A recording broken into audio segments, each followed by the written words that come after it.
Ok, entonces hoy vamos a empezar con las propiedades de las disoluciones. Y primero vamos a empezar pues explicando qué ocurre en el proceso de la disolución. Entonces, para explicar qué es una disolución, necesitamos darle definición a dos componentes. El primero es el soluto y el segundo es el disolvente. Entonces, el soluto es la sustancia que se encuentra en menor cantidad y el disolvente es la sustancia que se encuentra en mayor cantidad. Ocurre el proceso de la disolución cuando el soluto se dispersa de manera uniforme en otra llamada el disolvente. Cuando ese proceso ocurre, intervienen una serie de factores como lo son las fuerzas intermoleculares entre las partículas del soluto y las partículas del disolvente. ¿Okay? Las disoluciones se forman cuando las fuerzas de atracción entre las partículas del soluto y las del disolvente por separado son similares a las fuerzas del soluto disolvente.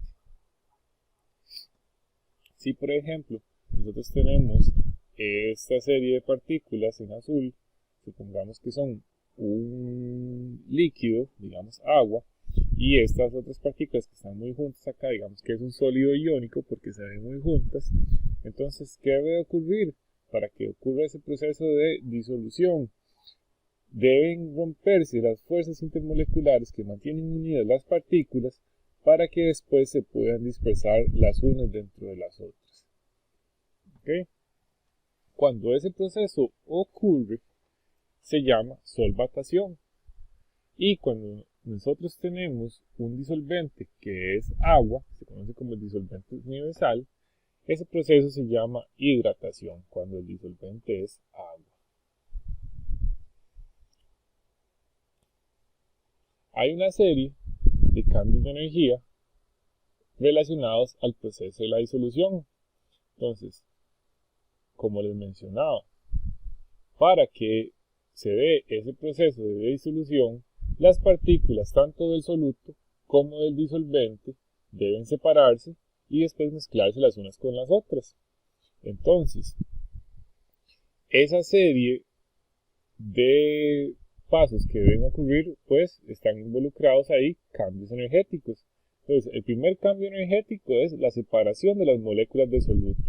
Entonces, si por ejemplo nosotros tenemos un sólido iónico en el cual las partículas están muy juntas y están unidas por enlaces iónicos, entonces debe haber una separación de esos iones, ¿verdad?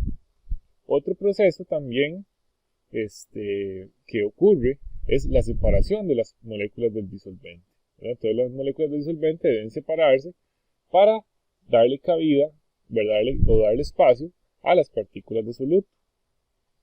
Y después, el otro proceso que también involucra un cambio energético es la formación entre las interacciones de las partículas soluto y disolvente. ¿Okay? Nosotros vamos a decir que cuando el delta H3, ¿verdad? Cuando las interacciones soluto-disolvente, ese proceso tiene una convención de signos negativo, es un proceso exotérmico y se libera energía. Y los procesos exotérmicos tienden a ser espontáneos.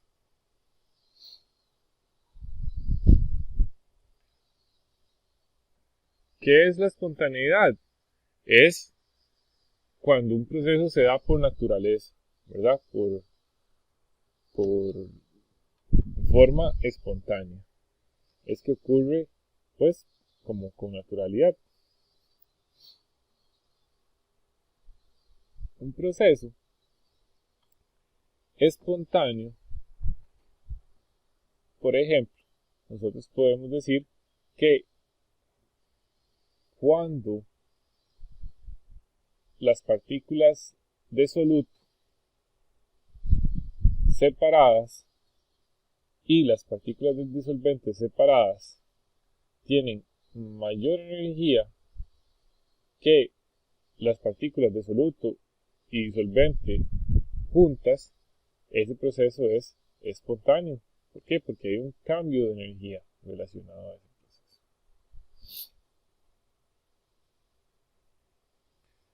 Cuando nosotros tenemos procesos de separación de las partículas, podemos tener procesos que son endotérmicos o exotérmicos, ¿de acuerdo? Y podemos tener procesos que son espontáneos y no espontáneos, que lo vamos a ver con un poco más de detenimiento, ¿ok?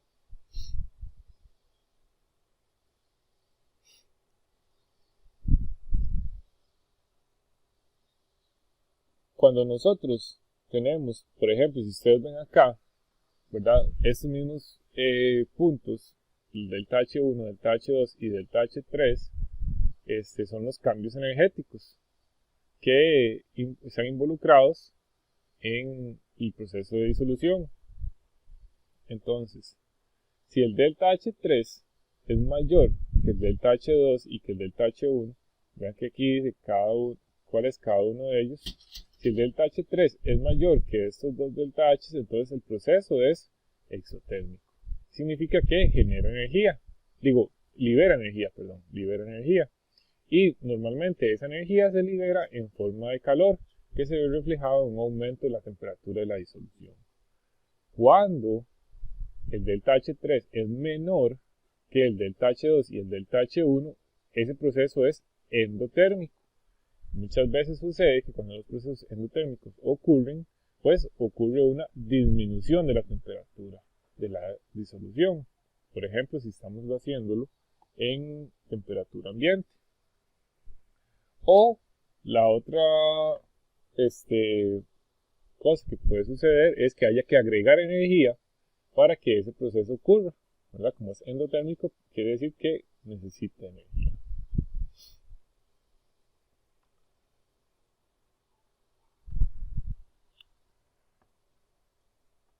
Esos procesos de disolución están relacionados con dos términos, con el de espontaneidad y con el término de la entropía. La entropía se define como la magnitud termodinámica que está asociado al grado de movimiento o libertad de una molécula en un sistema. ¿De acuerdo? Está relacionado con el grado de libertad. Entonces vamos a decir que los procesos en los cuales la energía disminuye y la entropía aumenta tienden a ser espontáneos. ¿Qué quiere decir con que la energía disminuya? Es decir, que se libera energía, ¿ok? Y la entropía va en aumento. Por ejemplo, si nosotros relacionamos estos términos de entropía, podemos relacionarlo con este proceso que vamos a explicar acá.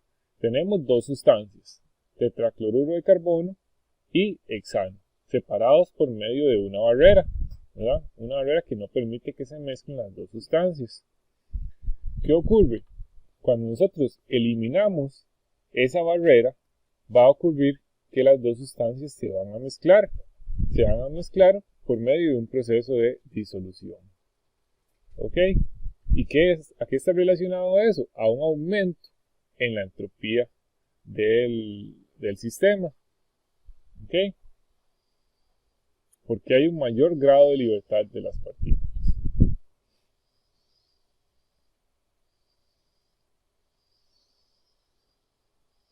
Dentro de lo que es un proceso de disolución, en las disoluciones pueden ocurrir también reacciones químicas, ¿de acuerdo? Cuando nosotros hablamos de una disolución, estamos hablando de un proceso meramente físico. Entonces, una disolución es una mezcla de unas partículas dentro de otras partículas, por ejemplo, partículas de soluto dentro de un disolvente. Pero puede ser que al haber procesos de disolución ocurran también cambios químicos. Por ejemplo, cuando nosotros mezclamos níquel en estado sólido con ácido clorhídrico en estado acuoso, ¿verdad? El ácido clorhídrico en estado acuoso, ¿qué es? Es el ácido clorhídrico disuelto en agua, esa es la disolución de ácido clorhídrico, ocurre una reacción química, que es en la cual se forma cloruro de níquel y gas de hidrógeno. Entonces, si nosotros propiciamos esta reacción química y intentamos evaporar todo el disolvente, pues vamos a obtener un compuesto que se llama cloruro de níquel hidratado. Y ese soluto que se recupera no es el mismo que el soluto original. Entonces, en este caso está ocurriendo una reacción química acompañada al proceso de disolución. Está ocurriendo al mismo tiempo. ¿Okay? Entonces, en las disoluciones, a pesar de que se mezclen las sustancias, pueden ocurrir también, pues, procesos en los cuales ocurre una reacción química.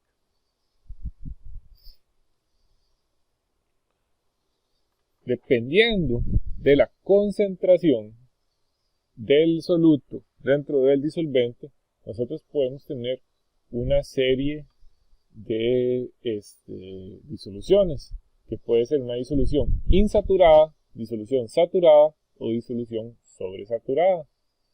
Entonces, conforme el soluto comienza a disolverse, la concentración de ese soluto dentro de la disolución va a ir en aumento y va a ir en aumento hasta que vamos a llegar a un punto en la cual se forma un equilibrio dinámico, donde se puede favorecer la disolución o la cristalización.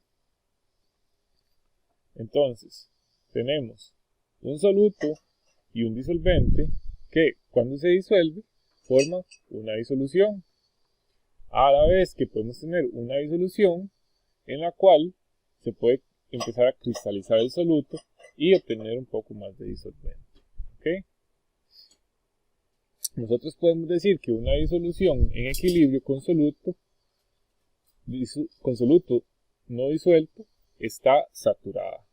Cuando una disolución en equilibrio con soluto no disuelta, esa disolución está saturada. Y la cantidad de soluto para formar una disolución saturada se conoce como la solubilidad del soluto. ¿Cómo podemos explicar esto por medio de un ejemplo? Okay. Si yo tengo un vaso con agua, ¿verdad? Ese es el ejemplo clásico. Tengo un vaso con agua y empiezo a disolver algún soluto, puede ser sal o azúcar o cualquier soluto, digamos, en este caso vamos a utilizar el azúcar. Entonces yo empiezo a disolver el azúcar hasta un punto en el cual no se disuelve más azúcar, ¿de acuerdo? En ese punto empieza a haber soluto en el fondo del recipiente, en el fondo del vaso. ¿Por qué? Porque ya la cantidad de azúcar que se puede disolver en el agua llegó al punto máximo. Ya no podemos disolver más azúcar en esa cantidad de agua sin aumentar la temperatura o la presión de la sustancia. Entonces, en ese punto, cuando ya no se puede disolver más azúcar y nosotros vemos azúcar en el fondo del vaso, la disolución propiamente, ¿verdad? Solamente el líquido, se dice que está saturada, ¿verdad?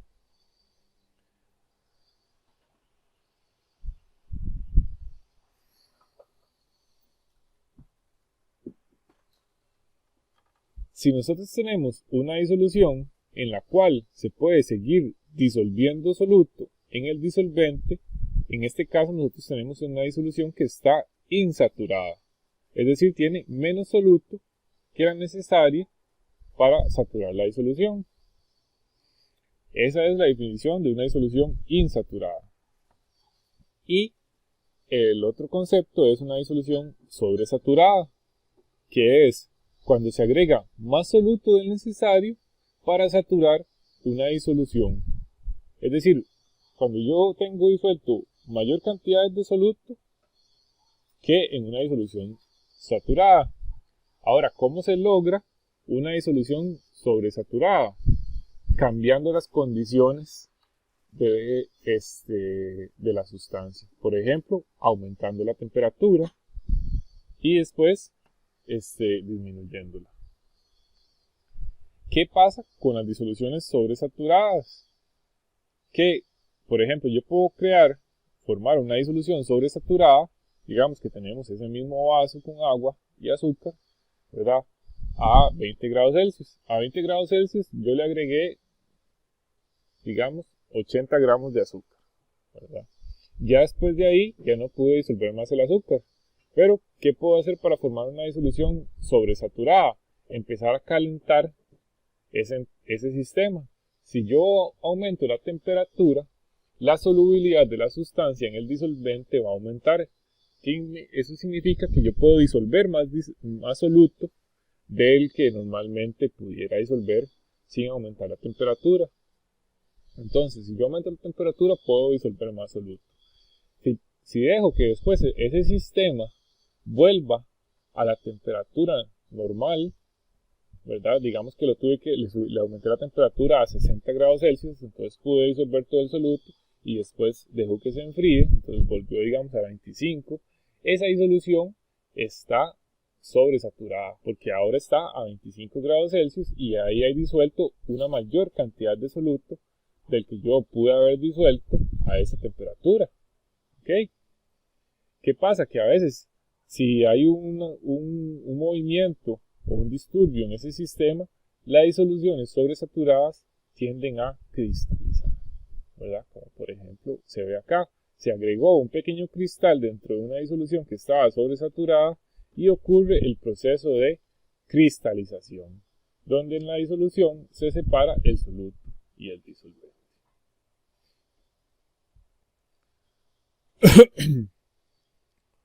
¿Qué factores afectan la solubilidad? Bueno, hay varios factores que afectan la solubilidad de una sustancia en otra, ¿verdad? El primero es las interacciones soluto-disolvente, que se pueden dividir en varios. Entonces, entre mayor sean las fuerzas de atracción, las fuerzas intermoleculares, entre el soluto y el disolvente, mayor será su solubilidad. Cuando nosotros estamos hablando de dos líquidos, podemos decir que son miscibles o inmiscibles, ¿verdad? De ahí viene el dicho donde dice igual disuelve igual. Entonces, por ejemplo, sustancias que tienen fuerzas intermoleculares parecidas se van a disolver entre sí, y sustancias que no tienen fuerzas intermoleculares similares pues no se disuelven entre sí. Entonces, las sustancias polares normalmente se disuelven en sustancias polares y las sustancias no polares normalmente no se disuelven en sustancias no polares. Vean, por ejemplo, esta tabla nos da una comparación de un alcohol específico. Vean que aquí va aumentando la cantidad de átomos de carbono, que me va indicando que al aumentar la cantidad de átomos de carbono dentro de un alcohol, aumenta su no polaridad, por así decirlo. Entonces, el etanol es una molécula que es mucho más no polar que el metanol, porque la parte polar, que es el grupo OH, es mucho más grande en el etanol que en el metanol. ¿Verdad? Aquí la cadena de carbonos es muchísimo más grande, entonces la parte no polar de la molécula es más grande. Entonces vean qué sucede. El agua es una sustancia que es muy polar. Y aquí tenemos hexano, que el hexano es una sustancia que es no polar. Entonces el metanol, que es polar, es infinitamente soluble en agua, es decir, son miscibles. Pero el metanol no es miscible en hexano. La solubilidad se marca aquí en gramos por cada 100 gramos de disolvente. Ahora vean acá, por ejemplo, si tenemos ya aquí el butanol, que es más no polar, vean que aquí ya tenemos una solubilidad menor para el agua. En el butanol la solubilidad del agua es solamente 0.11, pero es infinitamente soluble en este solvente, en este soluto que es no polar. Ahora vean a un caso más extremo todavía. Esa sustancia, el etanol, que es muy no polar, vean que la solubilidad en agua es sumamente baja, pero la solubilidad en hexano es prácticamente infinita, ¿verdad? Es decir, se mezclan completamente. Porque las fuerzas intermoleculares son muy similares, ¿verdad? En este caso son no polares y cuando estamos hablando del agua más bien es polar. ¿Qué otros factores afectan la solubilidad? Bueno, la presión para los gases afecta la solubilidad. Entonces, cuando tenemos un gas, ¿verdad? Un sistema donde tenemos un líquido y un gas, a mayor presión, mayor va a ser la solubilidad del gas en ese líquido. ¿De acuerdo? Entre mayor sea la presión, mayor va a ser la solubilidad del gas dentro del líquido. ¿Por qué? Porque, por ejemplo, como se ve en este sistema, digamos, al aumentar la presión, pues, ¿qué va a pasar? Se va a reducir el volumen y va a haber más choques entre las moléculas del gas con la interfase de la capa de líquido. Entonces, va a aumentar la solubilidad del gas dentro de ese líquido. Y esa solubilidad está relacionada por una relación matemática que se llama la ley de Henry, donde para cada sustancia hay una constante de solubilidad que se llama K, y esa K está relacionada con la S, que es solubilidad. La solubilidad en gramos es igual a una constante K por la presión del gas. Esa es la ley de Henry. Otro de los factores que afectan la solubilidad, y casi que es uno de los más importantes, es la temperatura, ¿verdad? Entre mayor sea la temperatura, por ejemplo, cuando estamos hablando de líquidos, entre mayor sea la temperatura, mayor va a ser la solubilidad. Y también para solutos sólidos, entre mayor temperatura, mayor solubilidad, principalmente en agua. Aquí hay una característica bastante interesante, y es que para los gases es a la inversa. La solubilidad disminuye con el aumento de la temperatura. Si ustedes ven estas gráficas que están acá, vean acá, tenemos varios compuestos iónicos y aquí tenemos la solubilidad. Vean acá, en el eje X tenemos la temperatura y en el eje Y estamos graficando la solubilidad. Aquí tenemos varios gases. Entonces vean que la tendencia es que para la mayoría de los gases, al aumentar la temperatura,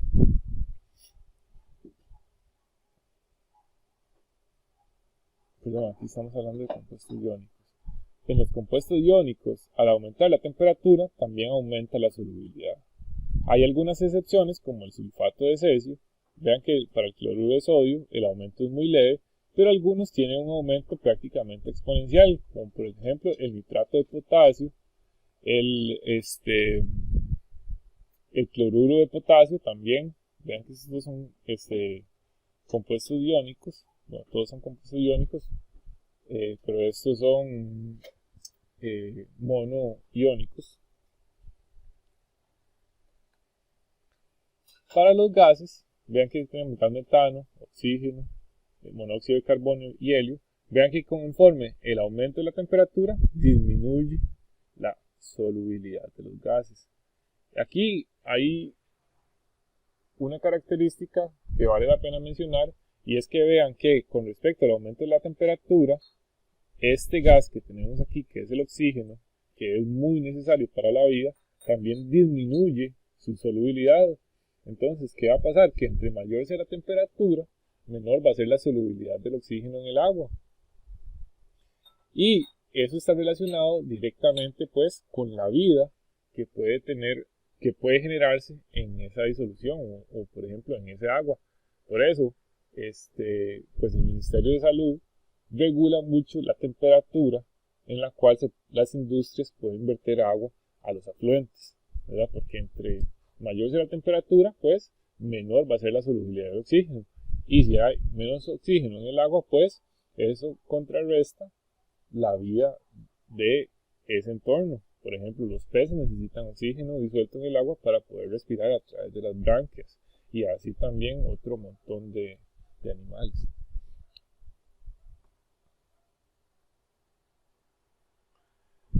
Ok, entonces, cuando nosotros hablamos de una disolución, estamos hablando de un soluto disuelto en un disolvente. Ahora, ¿cómo sabemos cuánto soluto está disuelto en ese disolvente? Eso lo vamos a saber por medio de las unidades de la concentración. Entonces, la concentración me va a decir a mí cuánto soluto hay disuelto en cierta cantidad de disolvente. ¿Por qué? Porque el soluto es el compuesto de interés y hay diferentes formas de expresar la concentración. Una, por ejemplo, es la masa del soluto entre la masa de la disolución. Se puede expresar en partes por millón o en partes por billón, dependiendo de la cantidad y la concentración que nosotros estemos utilizando.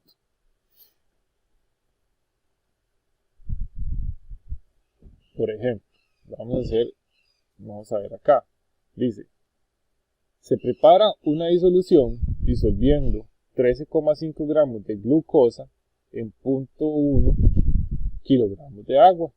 Calcule el porcentaje en masa de soluto de esa disolución. Entonces, ¿cuál es el porcentaje de glucosa? Sería la masa de la glucosa entre la masa de la disolución por 100. Entonces, ¿cuál es la masa del soluto? 13,5. Y la masa de la disolución es la masa del soluto más la masa del disolvente. Por 100 me da 11,9%.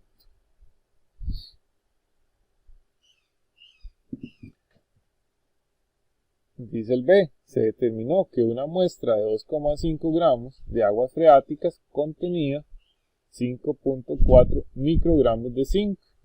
Calcule la concentración de zinc en partes por millón. Partes por millón es igual a 10 a la 6. Entonces, la masa en las mismas cantidades de unidades por 10 a la 6 nos va a dar las partes por millón. Entonces, 5,4 microgramos es por 10 a la menos 6. Entonces 5,4 por 10 a la menos 6 gramos entre 2,5 gramos por 10 a la 6 nos está dando que es 2,2 partes por millón de zinc en 2,5 gramos de agua.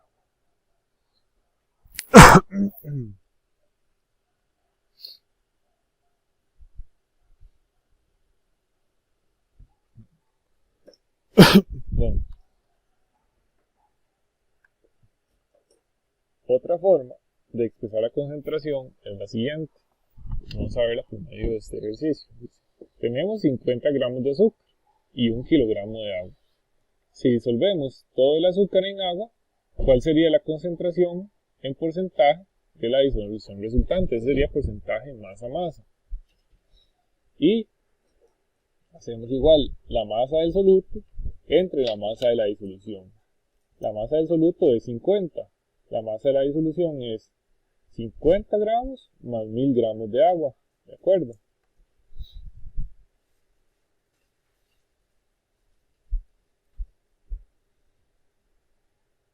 Ok, aquí vienen otros conceptos todavía más importantes a la hora de expresar la concentración y son los que más vamos a estar utilizando, que son la molaridad y la molalidad. Estos dos conceptos no se les pueden olvidar para nada. ¿Cuáles son? Ok, la molaridad son los moles de soluto entre los litros de disolución. Ok, y ese concepto esas unidades las vamos a estar utilizando muy frecuentemente. Molaridad es moles de soluto entre litros de disolución. Hay otro concepto que es la molalidad. Molalidad, vean que aquí hay una diferencia. Y que es moles de soluto entre kilogramos de disolvente. Esa es la molalidad. Moles de soluto entre kilogramos de disolvente. ¿Ok? Vamos a ver. Dice, se prepara una disolución disolviendo 4,35 gramos de glucosa en 25 mililitros de agua. Calcule la molalidad de la glucosa en la disolución. Entonces, ¿cuál es la molalidad? Es gramos de soluto moles de soluto entre kilogramos de disolvente. Moles de soluto entre kilogramos de disolvente. Entonces tenemos que pasar de gramos de glucosa a moles de glucosa. ¿Por medio de quién? Por medio de la masa molar. Y por medio de la densidad pasamos a kilogramos de disolvente. ¿Okay? Normalmente a 4 grados Celsius la densidad del agua es 1 grado Celsius, pero si no nos la indican dentro del problema, pues nosotros podemos utilizar 1 gramo por mililitro para el agua.